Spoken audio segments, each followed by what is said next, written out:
जीवन में आप कितनी ही गंभीर समस्याओं से क्यों ना घिरे हुए हों दोस्तों, लेकिन कभी हार मत मानिएगा। क्योंकि आपके द्वारा लगाया गया एक अंतिम दांव आपके जीवन की दशा और दिशा दोनों बदल सकता है। अपने सामर्थ्य को, अपने साहस को, अपने विश्वास को संजो कर रखिए। जीत हमेशा आपकी होगी। हम बात कर रहे हैं कि मार्च 2026 हमारे धनु राशि और लग्न के जातकों पर किस प्रकार से अपना प्रभाव डालने वाला है, क्योंकि बहुत सारे ग्रहों का गोचर होने वाला है। साथ ही साथ आपके लग्नेश बृहस्पति देव वक्री स्थिति को छोड़कर मार्गी स्थिति में आएंगे। तो हम यही डिस्कस करने वाले हैं कि इन सभी चेंजेस का हमारे धनु राशि और लग्न के जातकों पर कैसा प्रभाव रहेगा। नमस्कार दोस्तों, कैसे हैं आप सभी। मैं आपका ज्योतिष मित्र श्लोक वर्मा आपके अपने चैनल श्री हनुमंत कृपा में आपका हार्दिक स्वागत करता हूं, अभिनंदन करता हूं। साथ ही अपने बड़े भैया श्री हनुमान जी से करवत निवेदन करता हूं कि अपने हनुमत कृपा परिवार के सभी सदस्यों को, नए जुड़ने वाले सभी सदस्यों को सुख समृद्धि प्रदान करें, उन्हें उनके कार्यों में आशातीत सफलता प्रदान करें। ये जो मेरे पीछे आप 9 का लिखा हुआ अंक देख रहे हैं, ये इस बात को दिखाता है कि या तो आपकी राशि धनु है या फिर आपकी लग्न धनु है। सबसे पहला जो महत्वपूर्ण परिवर्तन होगा वो 2 मार्च 2026 के दिन होगा, जबकि शुक्रदेव अपनी उच्च की राशि मीन राशि में गोचर करना शुरू करेंगे। वैभव, विलासिता, धन के कारक माने जाते हैं शुक्रदेव, लेकिन हमारी धनु राशि की पत्रिका में शुक्रदेव जो हैं वो 6वें घर के स्वामी भी होते हैं, एकादश भाव के स्वामी भी होते हैं। गुरु की दोनों ही राशियों में शुक्र की स्थिति बहुत अच्छी नहीं होती, साथ ही शुक्र की दोनों ही राशियों में गुरु की स्थिति बहुत अच्छी नहीं मानी जाती, क्योंकि शुक्र धनु राशि में 6वें घर के स्वामी होते हैं, साथ ही साथ लाभ भाव, एकादश भाव के स्वामी भी होते हैं। एक तर्क भाव की श्रेणी में आता है, दूसरा उपचय भाव की श्रेणी में आता है। यदि आपकी शुक्र की दशा, अंतरदशा या फिर प्रत्यंतर नहीं चल रहा है, उस कंडीशन में ये जो ट्रांजिट होता है ये अपना 20% का प्रभाव निश्चित तौर पर दिखाता ही दिखाता है। वीडियो कहीं भी अच्छा लगे, कमेंट बॉक्स में जय श्री राम लिखेंगे, आपको भी अच्छा लगेगा, हमें भी अच्छा लगेगा आपके लिए इस तरह से विश्लेषण लेकर आने के लिए। तो अब शुक्र महाराज जो है ये 2 मार्च को शनि के साथ में युति करेंगे, और चूंकि शुक्र के पास में सिर्फ एक दृष्टि होती है, 7वीं दृष्टि, तो ये अपने मित्र बुध की राशि जो कि आपके दशम भाव में कन्या राशि आती है उसको देखेंगे। यहां पर जो ये कॉम्बिनेशन बना हुआ है शनि और शुक्र का, कर्म क्षेत्र में आपको तरक्की देखने के लिए मिल सकती है, आपको ग्रोथ देखने के लिए मिल सकती है, लाभ बढ़ता हुआ आपको दिखाई देगा। साथ ही साथ यदि आप कोई कर्ज लेना चाह रहे हैं, भवन से संबंधित, वाहन से संबंधित, लग्जरी आइटम की परचेज से रिलेटेड यदि आप कोई कर्ज लेना चाह रहे हैं, कोई लोन लेना चाह रहे हैं, डेफिनेटली यहां पर आपको ये लोन निश्चित तौर पर मिलता हुआ दिखाई देगा। दूसरा महत्वपूर्ण परिवर्तन जो होगा ये होगा आपके सूर्यदेव, आपके भाग्येश वर्तमान परिस्थितियों में ये आपकी पत्रिका के 3य भाव में गोचर कर रहे हैं, कुंभ राशि में, जहां पर कि ये राहु के साथ में युति पर हैं। ग्रहण तो खत्म हो गया, लेकिन कहीं ना कहीं सूर्यदेव राहु के साथ में विराजित हैं। ऐसे में कहीं भाग्य की अड़चने, भाग्य की रुकावट आपको देखने के लिए महसूस हो सकती है 15 मार्च 2026 तक। लेकिन इससे पहले एक पॉजिटिव चेंज होगा। आपके लग्नेश गुरुदेव बृहस्पति ये 11 मार्च 2026 को अपनी वक्री स्थिति को छोड़ेंगे और मार्गी स्थिति में आ जाएंगे। तो जब सूर्य का राशि परिवर्तन यहां होगा, उससे पहले आपके गुरुदेव बृहस्पति मार्गी हो जाएंगे। जैसे ही बृहस्पति देव मार्गी होंगे, बृहस्पति को 3 दृष्टियां प्राप्त होती हैं, 5वीं, 7वीं और 9वीं दृष्टि। कोई भी प्लैनेट जब वो वक्री स्थिति में होता है, आपके नेटल चार्ट में वो जिस स्थिति में बैठा हुआ है उसके अनुसार उसके परिणामों में तीव्रता देखने के लिए मिलती है। अब यदि वो आपकी पत्रिका में अशुभ स्थिति में बैठा हुआ है, तो आप देखिएगा कि इस वक्रत्व काल के दौरान जुपिटर के इस वक्रत काल के दौरान कहीं आपकी परेशानियां तो नहीं बढ़ी? यदि परेशानियां बढ़ी हैं तो निश्चित तौर पर अब आपको चीजों में सहजता और सुगमता आती हुई महसूस होगी 11 मार्च 2026 से। बृहस्पति चूंकि लग्न को देखेंगे, अपने स्वयं के घर को देखेंगे, आपके अंदर आकर्षण, आपकी वाणी में प्रखरता, साथ ही साथ एक लीडरशिप क्वालिटी जनरेट होगी। बृहस्पति ज्ञान के कारक हैं, डिवाइन प्लैनेट हैं।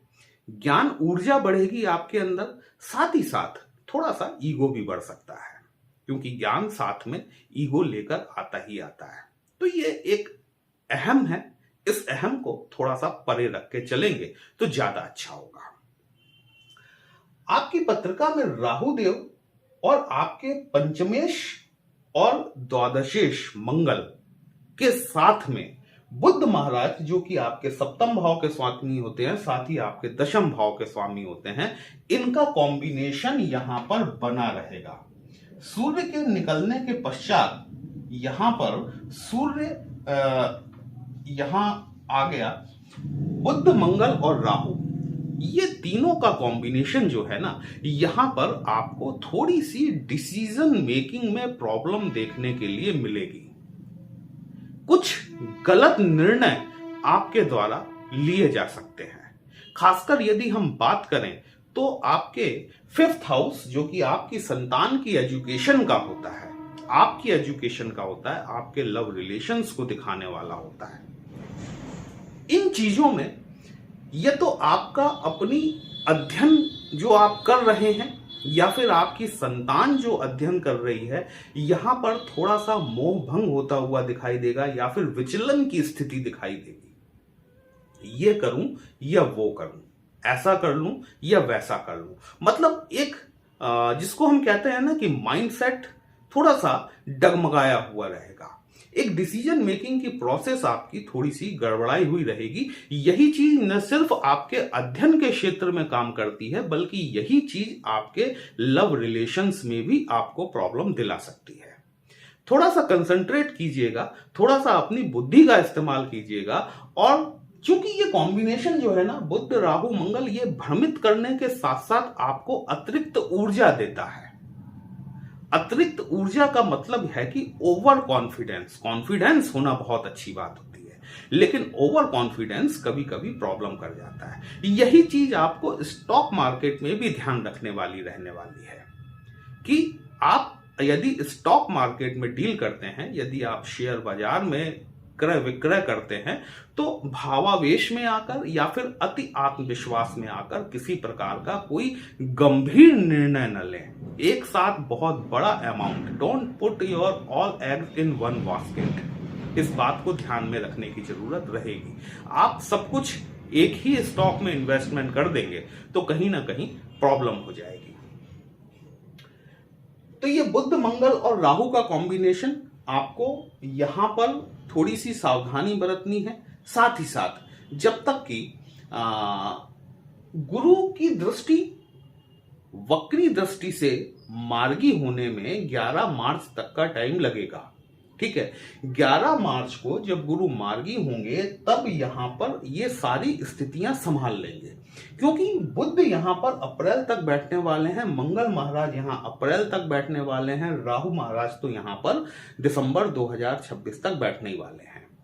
तो यहां 11 मार्च 2026 तक आप थोड़ी सी इन चीजों में जो मैंने आपको बताई हैं, एजुकेशन से रिलेटेड, आपके लव रोमांस से रिलेटेड, साथ ही साथ स्टॉक मार्केट से रिलेटेड, यहां पर आपको थोड़ा सा फोकस्ड रहने की जरूरत है। 11 मार्च के उपरांत जैसे ही आपके लग्नेश गुरुदेव बृहस्पति मार्गी होंगे, ये बहुत सारी चीजों को कंट्रोल कर लेंगे, बहुत सारी चीजों को आपके लिए सुविधाजनक बना देंगे।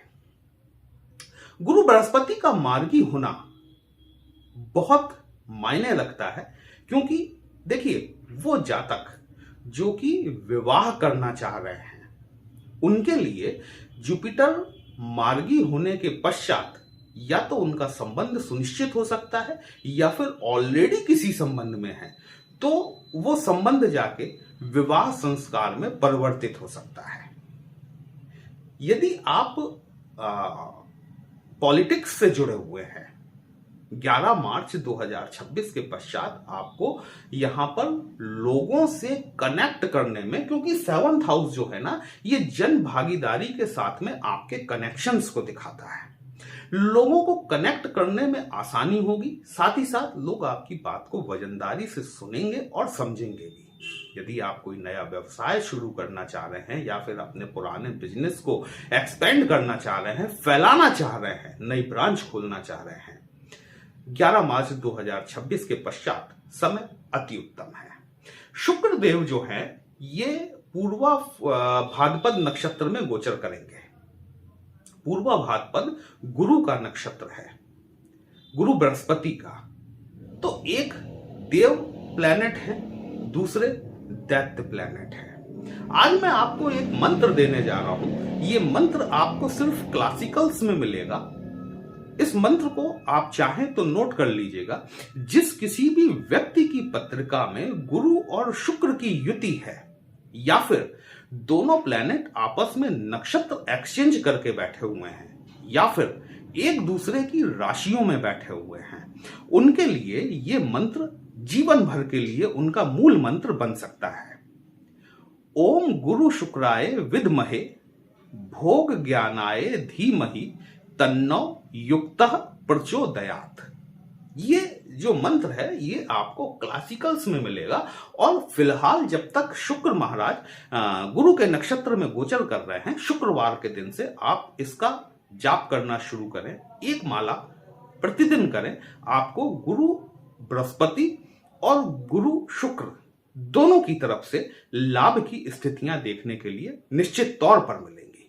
वीडियो कहीं भी अच्छा लगा हो, अपने इस चैनल को लाइक, शेयर और सब्सक्राइब जरूर कर लीजिएगा। हमसे भी पत्रिका का विश्लेषण कराना चाहते हैं दोस्तों, व्हाट्सएप नंबर थंबनेल में दिया गया है। पर्सनल कंसल्टेशन पेड होता है, एक छोटी सी फीस आपको पे करनी होती है। आपकी समस्या का उचित समाधान हमारे द्वारा करने का प्रयास जरूर किया जाता है। चलिए फिर मिलते हैं, तब तक के लिए जय श्री राम।